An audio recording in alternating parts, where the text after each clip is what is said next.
ওং নমঃ ভগবতে বাসুদেবায়। শ্রীমদ্ ভগবদ গীতা সপ্তম অধ্যায় বিজ্ঞান যোগ। হরে কৃষ্ণ। আজ আমরা বিজ্ঞান যোগের 24 নম্বর শ্লোকটি শুনব। অব্যক্তং ব্যক্তিমাপন্নং মন্যন্তে মাম বুদ্ধয়ঃ পরং ভাবম অজানন্তঃ মম অব্যয়ম অনুত্তমম।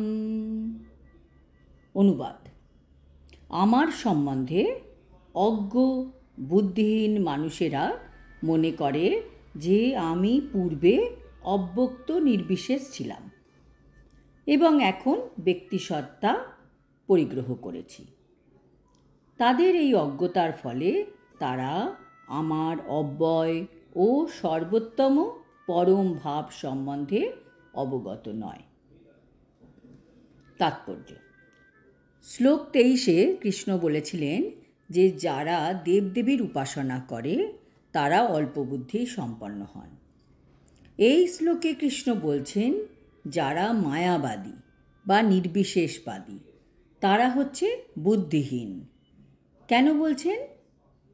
সবাই দেখছে যে শ্রীমদ্ ভগবদ গীতায় শ্রীকৃষ্ণ তার স্বরূপে অর্জুনের সাথে কথা বলছেন। তবুও মায়াবাদীরা বলে যে ভগবানের কোনো রূপ নেই। তারা যতই বেদান্ত উপনিষদ আদি বৈদিক শাস্ত্রে পারদর্শী হোক না কেন, তবু তারা পরমেশ্বর ভগবানকে জানতে পারে না। ব্রহ্মসংহিতায় বলা হয়েছে শুধু বেদান্ত অধ্যয়ন করলেই ভগবানকে জানা যায় না, ভগবানের কৃপা লাভ করতে হবে, তবেই তাকে জানা যাবে। যারা মনে করে যে পরমেশ্বর ভগবান হচ্ছেন নিরাকার, তাদের অবুদ্ধয়া বলে বর্ণনা করা হয়েছে, অর্থাৎ তারা পরম তত্ত্বের পরম রূপকে জানে না। শ্রীমদ্ ভাগবতে বলা হয়েছে অদ্বয় জ্ঞান হচ্ছে প্রথমে নির্বিশেষ ব্রহ্ম, তারপর পরমাত্মা এবং শেষে পরমেশ্বর ভগবান।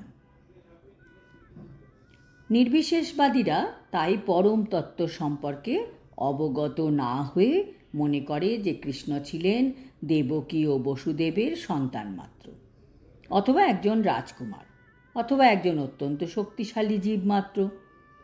ভগবদ্গীতায় ভগবান এই ভ্রান্ত ধারণার নিন্দা করে বলেছেন, অবজানন্তি মাং মূঢ়া মানসিং তনুমাশ্রিতম। অত্যন্ত মূঢ় লোকেরাই কেবল আমাকে একজন সাধারণ মানুষ বলে মনে করে অবজ্ঞা করে। প্রকৃতপক্ষে ভক্তি সহকারে ভগবানের সেবা না করলে এবং কৃষ্ণ ভাবনা অর্জন না করলে শ্রীকৃষ্ণকে কখনোই উপলব্ধি করতে পারা যায় না। কেবলমাত্র জল্পনা কল্পনা বা বৈদিক শাস্ত্রের আলোচনার মাধ্যমে পরমেশ্বর ভগবান শ্রীকৃষ্ণকে বা তার রূপ গুণ বা নাম সম্বন্ধে জানতে পারা যায় না। তাকে জানতে হলে অবশ্যই ভক্তিযোগের পন্থা অবলম্বন করতে হয়।